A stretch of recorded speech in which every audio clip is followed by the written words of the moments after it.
Good morning, good afternoon, and good day wherever you may be joining us from. Welcome to another edition of the Digital Download. Not even which is which is the longest running weekly business talk show on LinkedIn Live. Now globally syndicated on the IBGN radio network. Excellent, thank you. And is there an exclamation mark at the end of that as well? There is. Thank you for adding that for our audio-only audience. Now they know. Today, we are unlocking creativity and communication in business. We have a special guest, Kathy Klotz-Guest, to help us with the discussion.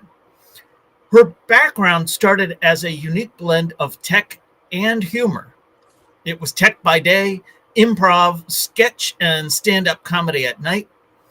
Now an expert in blending humor with business acumen, Kathy wears many hats as a keynote speaker, workshop leader, podcast host, and the author of Stop Boring Me. And yes, Will, there is an exclamation point at the end of that too. Before we bring Kathy on, let's go around the set and introduce everyone.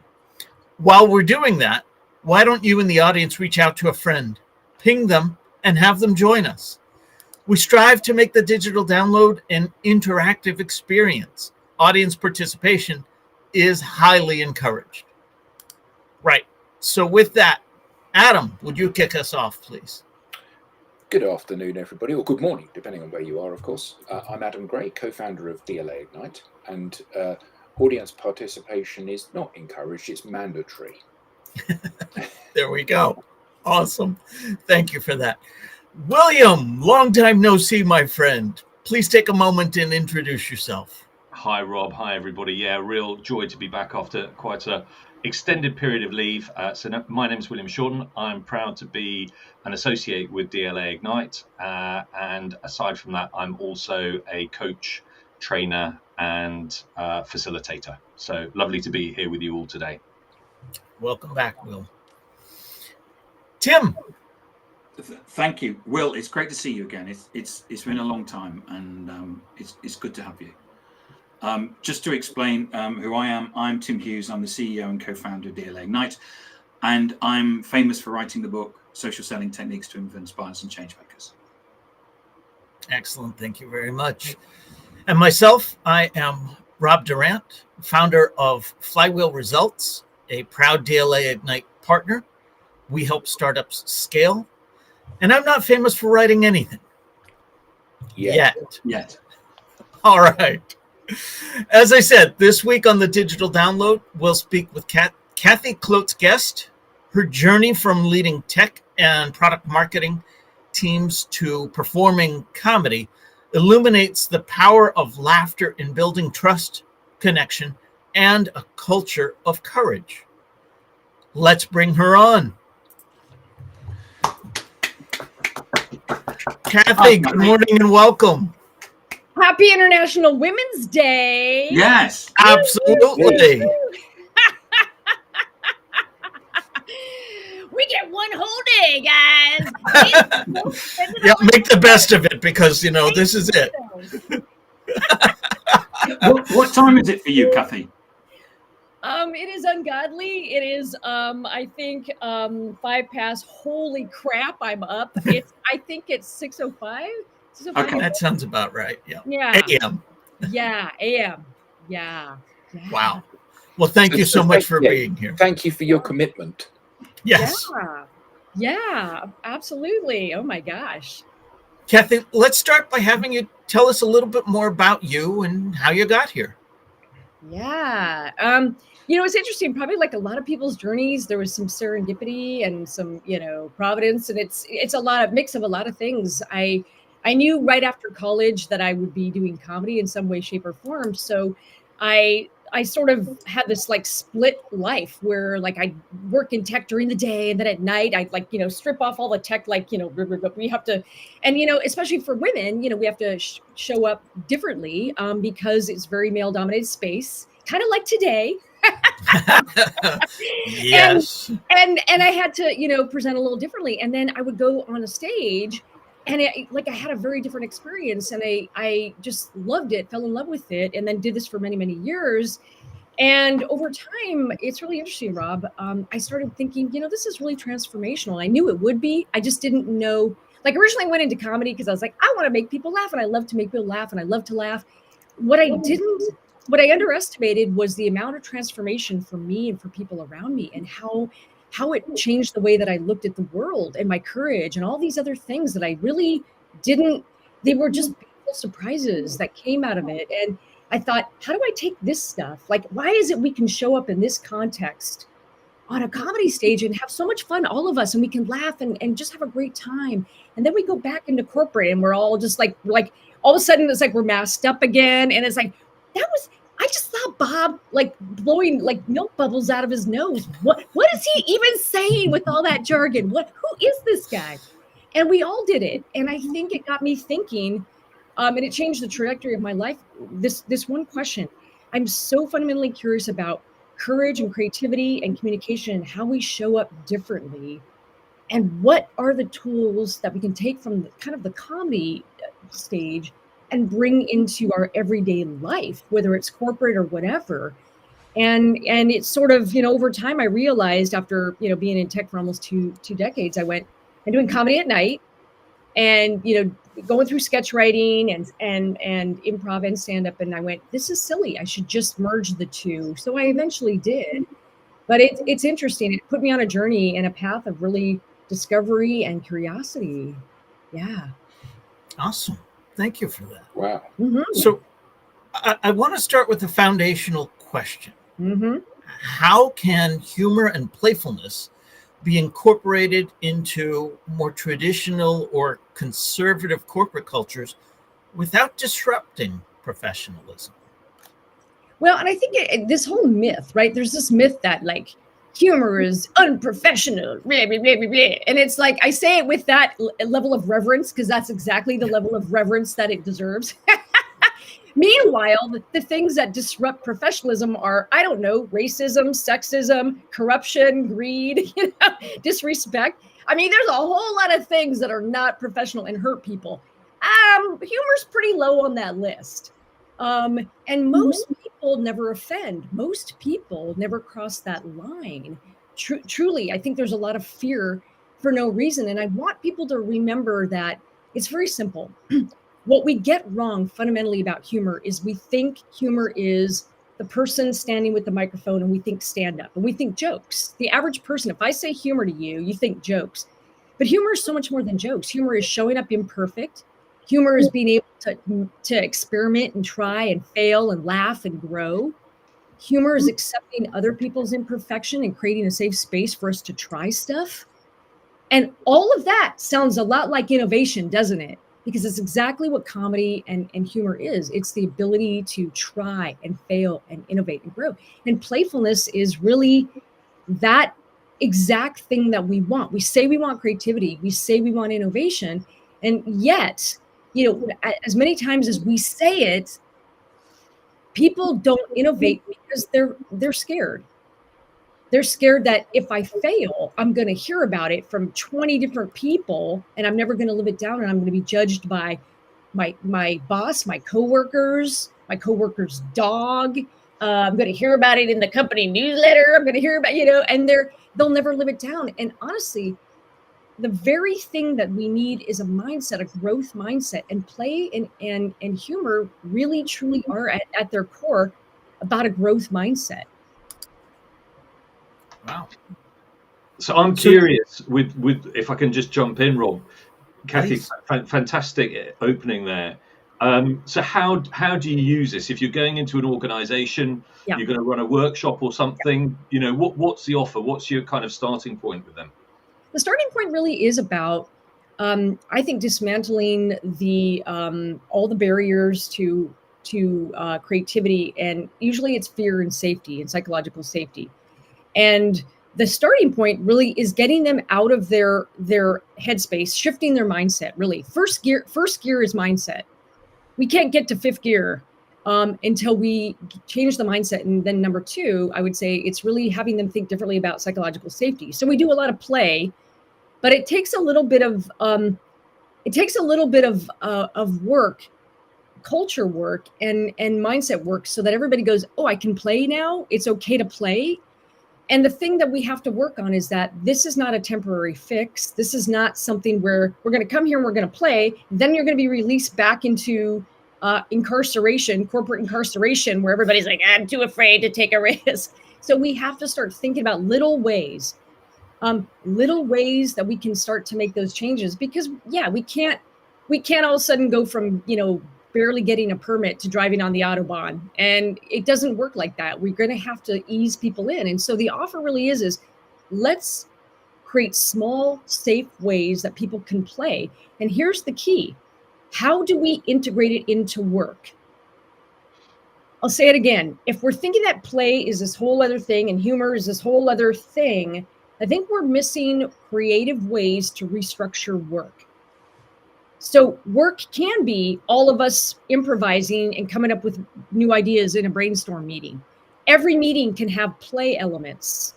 Every innovation endeavor that we do as a company can have milestones where we introduce concepts to the team, and the team plays with us and gives us feedback.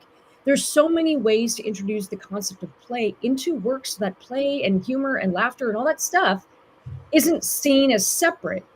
And if it's consistent over time, laughter is a signal of trust.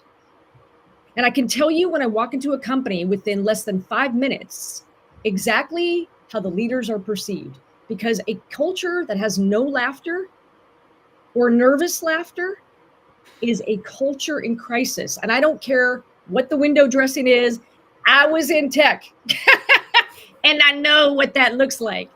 And so it really comes down to, can people laugh? Can they make mistakes? Do they feel free to innovate to some degree? So I think it's really such a great question, because it's so expansive, and it really starts with finding comfortable ways to stretch them to think differently about it, and to start the journey of integrating humor and levity and improv and play into work. It's not separate, into the way that they work and show up.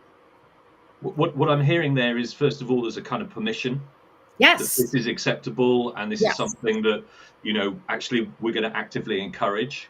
Yes. And then there's something about kind of these micro habits, about how you can build that. So again, I'm just interested, habit forming is one of those really hard things to do.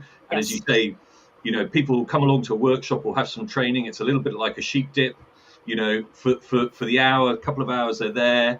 Perhaps for a day afterwards, it stays with them, and then afterwards it kind of can dissipate. So, what's your kind of guidance about how they can actively build on that? Yeah, I work with companies over a long haul. I don't do it one and done. I don't do one and done, because that's never going to stick. You're absolutely right. So the way to think about it is, it's sort of threefold. We've got to think about that mindset shift, a culture shift. And we have to create in the culture the messages, and the social proof. So if I say play is important or humor is important and we laugh a lot, and I never see the leaders laugh, I go, you're not eating your own dog food. So we have to start to look for ways that we start to show up. What are the messages we're sending? Where's the social proof? Give me examples of where the team has failed or tried something new, or they've innovated on social media, or they innovated internally. And how did that go? And maybe they failed. Great. What did they learn from it? Let's start to seed examples. The biggest example is going to be, honestly, the biggest social proof is going to be, oh yeah, permission. Tell me a time when people failed and they lived to tell about it. And if you don't have that social proof as a leader or as a culture, you're kind of DOA with that messaging. Now, look, we all know, like, you cannot turn a tanker around on a dime. It takes time. So you have to start to think about social proof. And that means giving permission, starting to make it so ingrained that people's accountability and their job includes that, and make sure that they know that experimentation, to some degree, explain the boundaries, is part of their job. It's part of their job. So you have to start collecting social proof. You have to start putting it into their jobs. You have to start messaging all the time. And leaders, you're going to have to show up imperfect, make mistakes, and model that behavior. It just can't be the one and done. And it does take time. But those are the types of signals that are going to start to give permission. Yeah. I think that's absolutely wonderful. But I'm so in our company, Will is really funny and I'm not really funny. So Will has said, thank you. So Will has set a really high bar for appropriate humor in the workplace. Right. And I find this really stressful because this is just another technique, skill that I need to learn and start to deploy. And you know, Tim is the chief executive, and my concern is that he'll think that the company's turning into like an open mic night at a comedy club. And I'm being deliberately provocative when I say this. But you know, I did stand up. I know, like some open mics are the open mics of the open mics. Yes, I got you. Yeah, and you know, sometimes you work with somebody and they are just naturally funny. Every time they open their mouth, their sense of humor comes through, and you can't help but giggle at this. Right. And other people are not funny people. Right. And that's very true. So how do we manage that in the workplace? It doesn't become a prerequisite. No. You're conflating funny and humor, and this is a common misconception. You are conflating the two, and that is not the case. So I'm gonna let you off the hook, Adam. Thank you. Don't.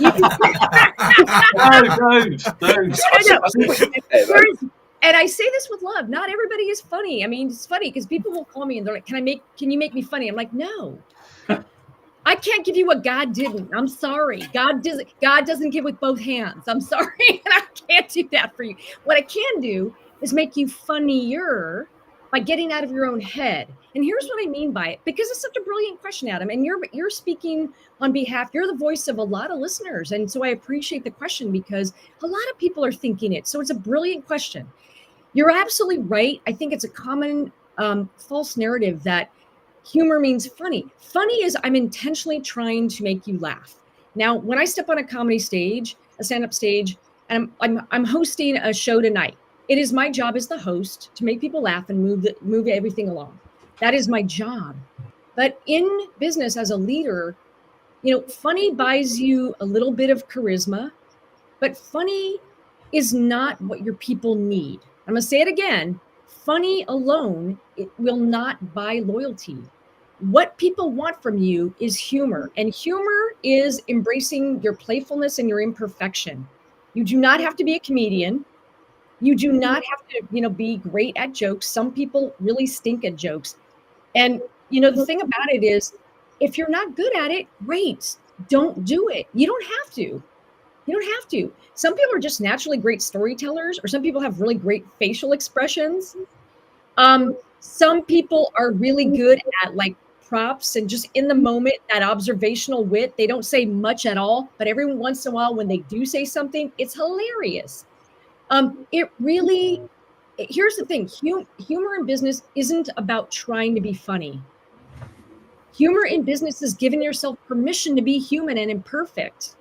One of the things I'm just going to bring in, you know, half of you are across the pond. So I'm going to bring in, look, this is not a political message. If you watched Biden last night give his State of the Union address, he made a lot of mistakes, but he laughed at himself. And how endearing is that? I love a person that can make a mistake and then acknowledge it and laugh. And that's what your people want. They want to see that you're human, that you're accessible, that you get that you're imperfect, and that you're giving them permission to be imperfect. So rest easy, Adam. And I love your question because it is so genuine on behalf of so many listeners. You don't have to. If that's not your thing, it's okay. But I bet you, Adam, you're naturally humorous in your own way. And that's brilliant. Unintentionally. But that's the best. That's the best. I will take somebody who's unintentionally humorous in business than the leader that's trying way too hard love me, validate me, please, please, please. You know, that's like needy. That's so needy. No, no. Because what your people want is to trust you. They want to trust you. And you don't have to be rip-roaringly to build trust. So humor and play are just what is natural for you. That's genuine. Yeah. Yeah. Kathy, one of the things that you mentioned early on was productivity and innovation. Yeah. So, can you measure the impact of incorporating humor and improv techniques on team productivity and innovation outputs? Absolutely, you can. You can. I've worked with teams where, you know, the benchmarks are kind of, I mean, they're both quantitative and qualitative. So shout out to all the like metric nerds. Hey, sometimes they're qualitative. Like, for example, beforehand, you know, we know that things aren't getting done. And usually I'll say this, 99% of the time, your team is not the problem. I'm going to say it again. 99% of the time, it's not the team's fault. They are creative. There's something, they're afraid, they're confused, maybe they're unclear as to how they're being measured. There's something else going on. And what we found is that after introducing techniques like, you know, yes and basic, you know, brainstorming and creativity techniques, what we find is communication goes up, output goes up. They come up with a pipeline of better ideas. They have more clarity in how they talk to each other.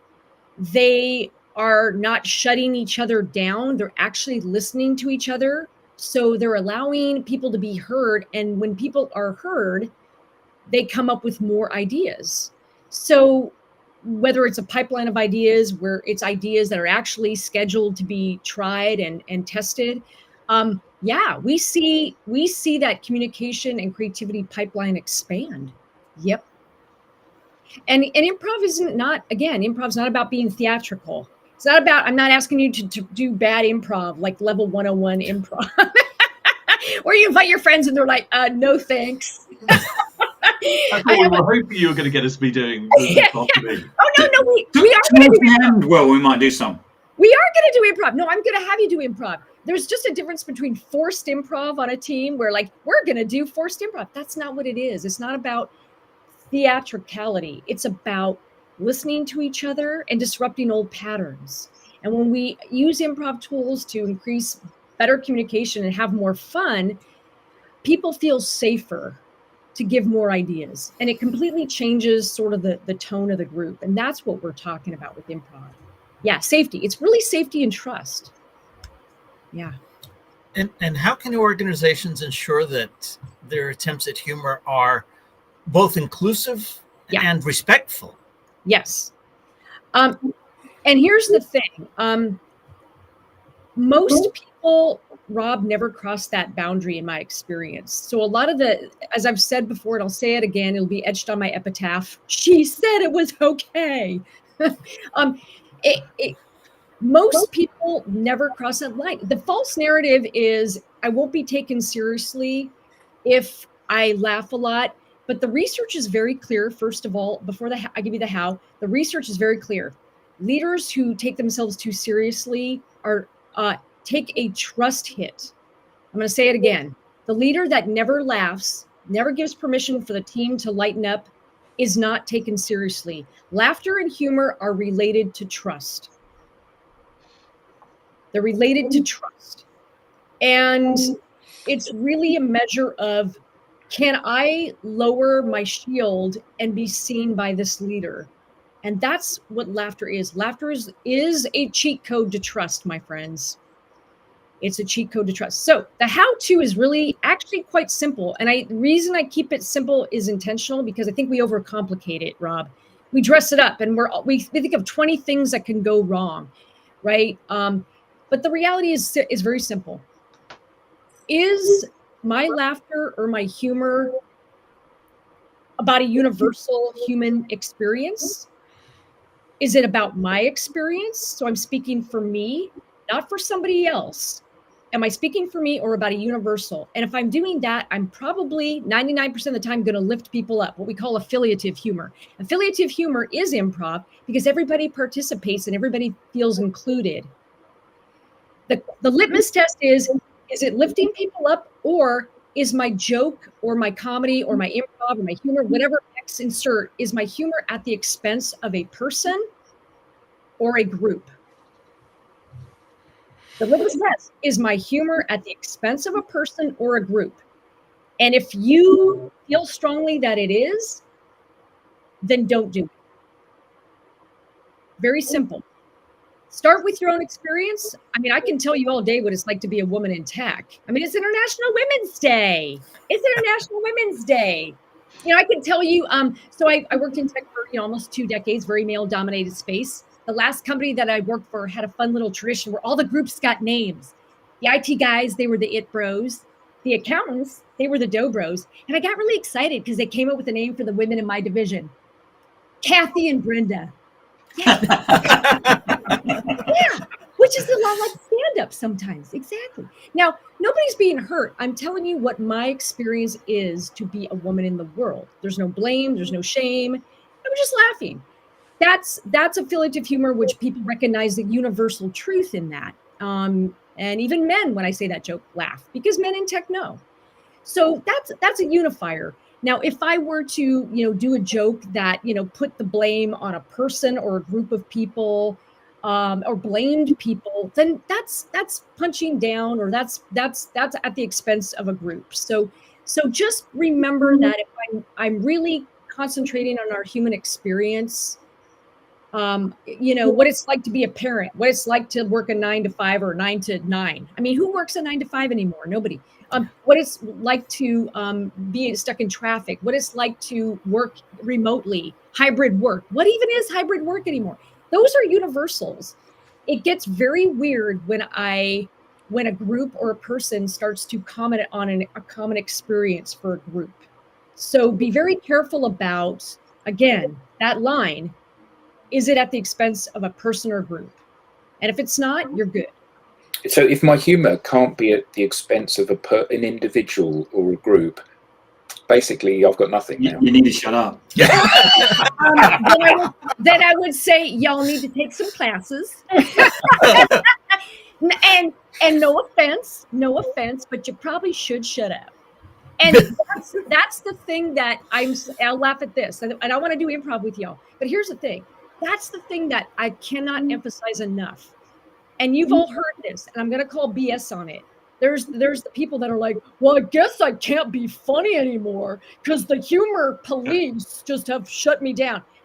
And then I feel like going, biatch, you ain't funny. You never were. And I'm going to say it because here's the thing. If your humor has to punch down on a group of marginalized people or a person, that's not funny. The question is, who has the power? So if you're in management and you're laughing at the one woman in the group, or the people of color in a group, or maybe the LGBTQ folks who are already marginalized, that is what we call punching down, and that is abusive. It's not funny. That's when you cross the line. So humor has everything to do, and being funny and jokes have everything to do with self-awareness. Who has the power? Who is not represented? I can't speak for their experience. As a white woman, I can't speak for the collective experience of women of color. I can't do that. And it's self-awareness to know that there are some things that I can say and laugh at, and some things I can't. So again, the real litmus test, Rob, is such a beautiful question. Thank you. Is stay on the right side of that, which is universal experience. Look, I mean, you start talking about running a business, everybody will laugh. You start talking about what it's like to be a corporate cog in a machine, everybody's going to laugh. If you start talking about what it's like to work hybrid, I mean, everyone's going to laugh because everyone's like, what's going on? What is even happening? Everyone's going to laugh. If you're in HR and you make fun of HR people, well, you're making fun of a collective experience of HR people. So it's okay. That's all right. That's the stuff that I think is safe. And universal experiences always work. So that's kind of the long way to answer it. But I really want to disabuse us of this notion of if people are telling you you're not funny because you're punching down, then yeah, you have a problem.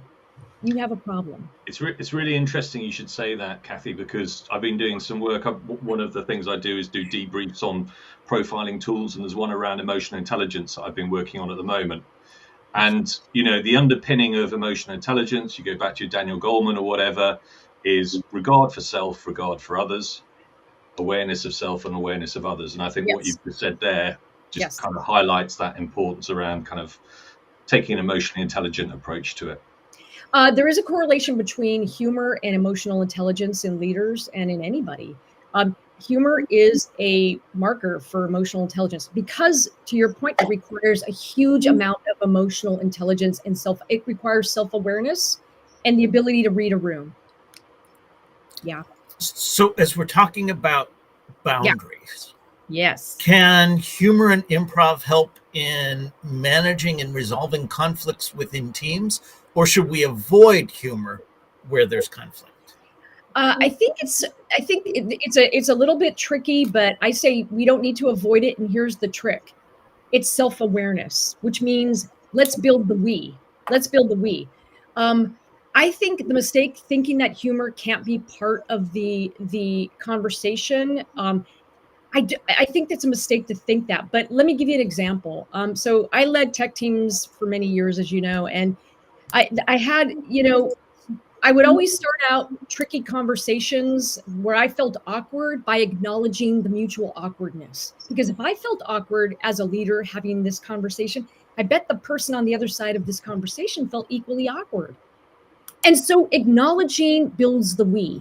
Rob, I would say something like, one thing I would do is I would say, look, I know we have to have this uncomfortable conversation. So before we get started, can I get you anything? Can I get you some coffee, some water, a running start for the exits? What would you like to do? And that would always be met with a laugh. And what I really was saying is, look, I know this is awkward. I feel it too. So let's start from a real place of emotional self-awareness and safety. As I see you, it's uncomfortable. And just saying that level of truth and humor takes the walls down. It takes that walls down. So I do believe it belongs even in conflict, but the key is self-awareness and doing it right. And it is not me deciding or saying what the other person is feeling. It is owning how I feel. I'm going to say it again. Leaders, the way you start that is to be transparent about how you feel. Now I've given the other person permission to laugh and say how they feel. I cannot speak for them. I think it's sometimes referred to. There's a coach, Richard Boisatis, who is over at one of the universities over there, and he talks about in terms of kind of coaching positive emotional activators. Yeah. So it's something around that positioning, as you say. You're checking in, you're being empathetic to the person that's across from you. Yeah. And by injecting a little bit of humor and that kind of positiveness, you're hopefully setting the right ground for that conversation to get off on the right foot. Yes, absolutely. So it does belong. It absolutely, Rob, is a great question because I think it's one that everyone's afraid of, but I want people to not fear it. What I want them to do is just think about it as, so well said, Will, this emotional intelligence that's available to us, but it just depends on us being willing as leaders. And Tim and I have talked about this before, being able to take down the vulnerability wall just a little bit, because I think part of why humor can come off as glib is because sometimes leaders are afraid to be vulnerable. And I can't go into a meeting with Rob and then say, I know, Rob, what you're thinking. And Rob's like, you don't know what I'm thinking. And he's right. He's right. And that puts people's defenses up. But if I own how I feel, now all of a sudden that person goes, okay, there's a little bit of a crack in the armor and I can see the humanity there. And I share that and it gives permission. So I encourage people to not be afraid of it, but just be smart about it. Again, self-awareness. Yeah. In fact, I think it's a seesaw because it's vulnerability and authenticity. Yes. And in fact, they're either end of the scale, if you like. They are, and it's interesting because there's a large Robert Half that does all this executive recruitment. They did these studies, and they found that one of the top 10 coveted skills in recruiting leaders was a sense of humor, and they checked for it. They checked for it in the interview process, and what they meant by that was not being the funniest person in the room, but are they self-aware? Do they know how they show up? Do they have a sense of themselves? And they look for that because they found that not only does that augur well for EQ, it also is a sign of emotional agility. That person is adaptable. That person understands that, being a leader is hard and crap's going to get thrown at them. And can they emotionally adapt in the moment? And so they found high success correlated between humor and great leadership. You had briefly mentioned some techniques. Can you tell us a little bit more about the techniques that teams can implement? Rob, can I just ask before? Please. Are we not getting any comments, or is that? I am not seeing any comments come through. It's probably, I know on my time it's early. People are still drinking coffee, so they're probably like, Right, go ahead, Rob. So I think Rob wants us to do a bit of for you to talk about improv, Kathy, and the yes but or the yes and. Yeah, do you guys want to play it? I think it's better to just demonstrate it. Let's enough talking. Let's go for it. Let's play. Okay, so here's what we're gonna do. I want us to. I'm gonna go round robin here. I'm gonna start a sentence. We're gonna be. What's a thing that you would plan for your company, everybody, or for your thing? What's something you would plan? I don't know, like a leadership summit. What's something you would plan? A weekly call. Weekly training. Weekly training. Okay, so let's plan a weekly training. And here's what I'm going to do. I'm going to start it off, and then I want one by one all of you to keep yes butting. Just keep yes butting whatever the person before you says. So I'll probably start with Rob, Tim, Will, Adam. We'll do that because that's how you appear on my screen. Rob, Tim, Will, Adam. And it's all about the customer centricity. So that's what I see. That's what we're doing. Rob, Tim, Will, Adam. All right, brilliant, fellas. Let's kick this off. So and you're gonna yes but me. That's the thing. All right. For the next summit, you know what I want us to do? I want us to actually kick off with like something fun. I want a dance party. Let's just get everybody up and dancing. Yeah. Yeah, but Kathy, we want to make best use of our time. We want to have an agenda. We want to know what each person is responsible for. We want to make sure that at the end of this, something valuable comes out of it. Yeah, yes, but Kathy, what happens if you can't dance? Yes, Kathy, I think it's a really great idea, but Adam is really uncomfortable with things like that. So, I just don't think we should do it. So Kathy, Adam actually had disco dancing lessons. Oh, God, no, please. I can tell. The first time it's been mentioned here. Sorry, can I refute? Can I go back? Yes, but Adam should be the only one who does it. I was jokingly going to say yes, but you have me at dance. Yes, but I'm a little bit shy about such things. Okay. One more time, I want you to yes but the previous sentence. So you don't have to yes but me. You can yes but Rob or Tim or anybody. But let's try it one more time. We'll go around one more time. Okay. So how about then? Here's what we could do. I want us to bring in some Legos, and I want us to just play for a little bit, just to get out of our headspace and get into a fun mode. Yes, but Kathy, I don't think Legos and toys are a part of the training that we're doing. I don't see how that's relevant. Yeah, yes, but what Rob says is, it's a toy. We need to talk to health and safety because have you ever stepped on a Lego? Yes, but Tim, that's just so negative. Can't you be the fun guy for once? Well, mushroom. Yeah. Yes, But the problem is, Will, that when we throw caution to the winds, we end up in a terrible situation.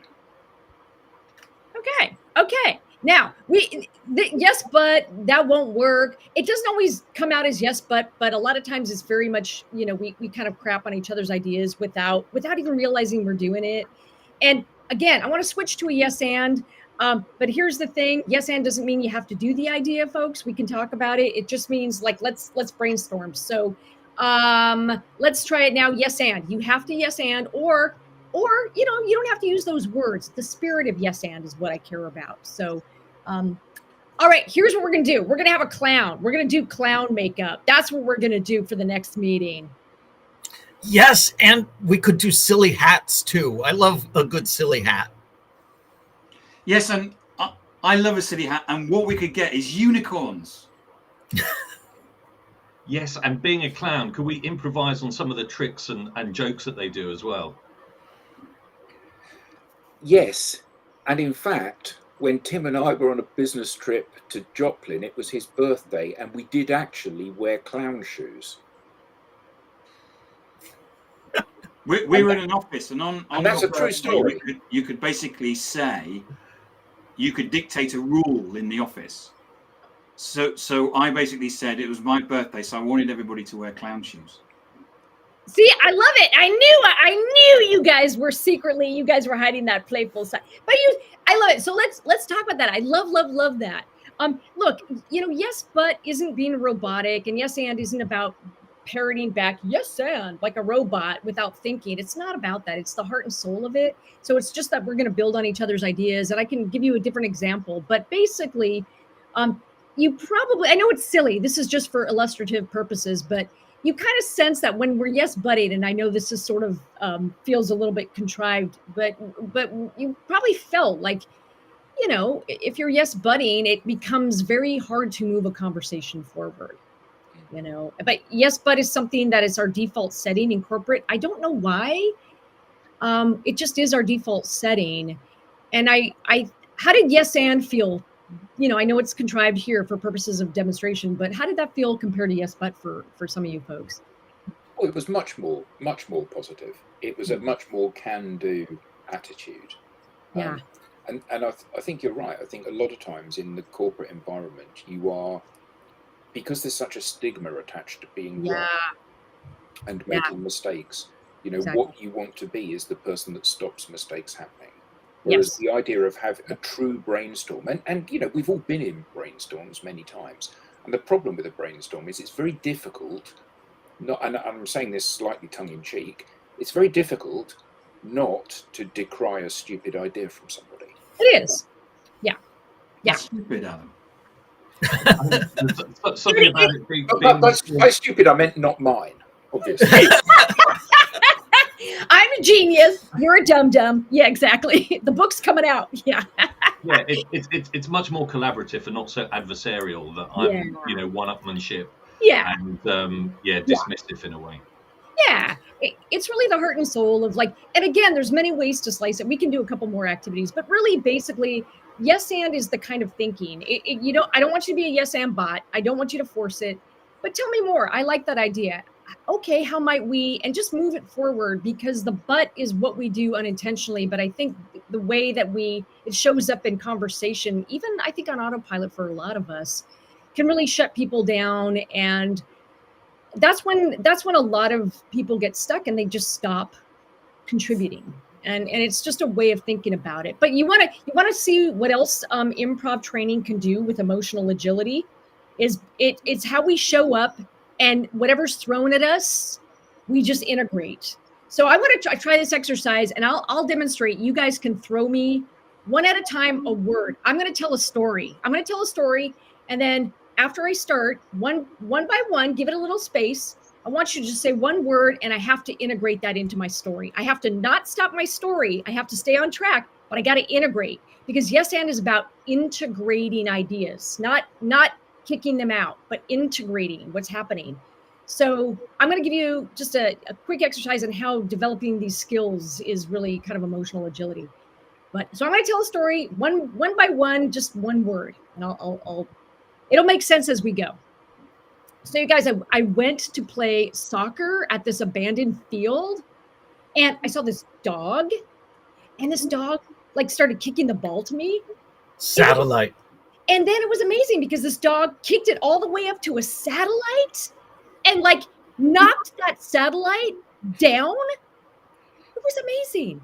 And I knew Bathtub. Hmm? Bathtub. And then I knew that, okay, my dog, my new friend deserves a bath. He earned that treat. So I took him to take a bath, got it all sudsy. Turnip. And then I said, you know what? I know you love turnips and you've been such a good dog. I'm going to cut up the turnips. And I'm going to feed it to you in the bathtub. Oh, he loved it. Paperweight. And then, well, I don't know. The turnips kept floating. So I went, you know what's going to work in this tub?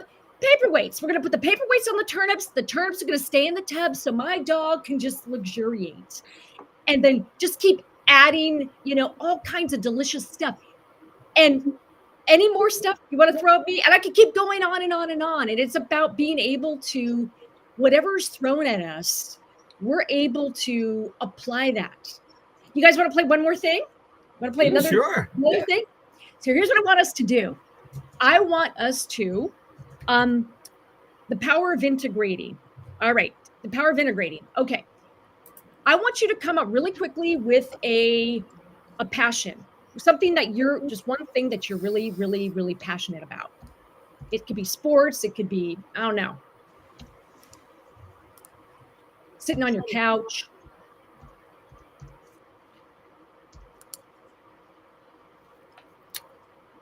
Family. Music. Bike riding. Okay, so we're developing an app. We're developing an app together, and we have to integrate all these different ideas one by one. Yes. Okay. Here's what we're doing. Okay. We don't have to do any of these ideas. We're just opening up the possibility, the play funnel. Okay. So we're going to develop an app. Okay. It's going to allow us to search for music by family, what we all like in our family. And it's going to tell us what everybody likes and what channels match the family. And then what are the other suggestions? Bike riding and music. And so it's going to give us those music channels by family. And here's the best part. It's going to pre-make lists. So when we're bike riding with our family, it's going to give us these bike trail songs so we can hit the trails, with full passionate speed. Woo! It's also going to give us a list for when we're driving, going on long drives. What other words did we have? Did we get everybody? I didn't, but mine would have been music as well. Music. Okay. So we got the music, we got the bike riding, we got the family. So what improv allows us to do, and when we apply improv, is to playfully show up and acknowledge, pull in new ideas rather than kick them out, and change the way that we think. And it may seem small and it may seem easy, but it takes time for us to sort of work these muscles. But what we're really doing here is we are expanding the possibilities.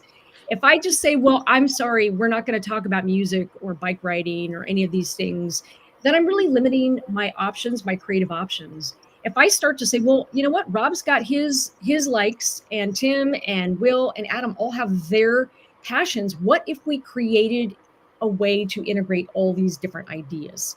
Doesn't mean we're going to build them all, but we've just expanded the funnel of possibilities and ideas in teams.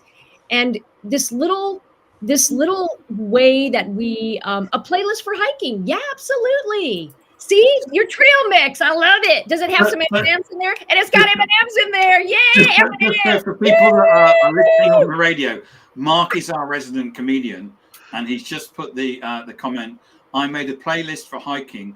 It has music from Peanuts, the Cranberries, and NMM, and I call it my trail mix. That's perfect. That's perfect.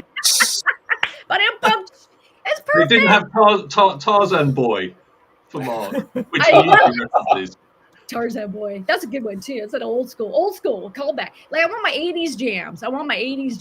Right? I want my big hair playlist. I want my glam rock big hair playlist. I love it. And it's just a little way to apply improv thinking. Again, I'm not asking people in a company to perform or be theatrical. I'm simply applying different ways of thinking, expansive, that show up for us, that allow us to integrate, to be agile in the moment, to add ideas when they're thrown at us, and to see opportunities as a way to expand ideas versus contract ideas. Now, again, if you're going to build stuff, there is going to be that place in the funnel, as Adam said, that you're going to want to stop those bad ideas. Not every idea is going to be, worthy. However, you have to recognize that at the opening part of the creative funnel, we're trying to get people to give their best ideas, not shut down. So part of it is just changing the risk-taking level in the group. And that means making sure people know that while we may not use all ideas, we want everybody to open up and give their best and not withhold those ideas. Yeah. I really like that, Kathy. I mean, it reminds me of an approach I kind of saw on a Coursera program about design thinking, and they broke it down into 4 kind of steps, which is first of all, what exists. Then it talks about what if, what wows, so what could be the best thing, and then what are we going to put in place.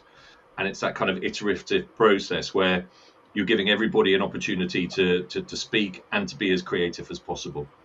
Absolutely, it's inclusive. The only rules, if you will, in improv are yes and mindset, which is there's no judgment. There's no that's a bad idea. There's no yes butting. There's no wrong. There's going to be a place for judging the funnel of ideas later.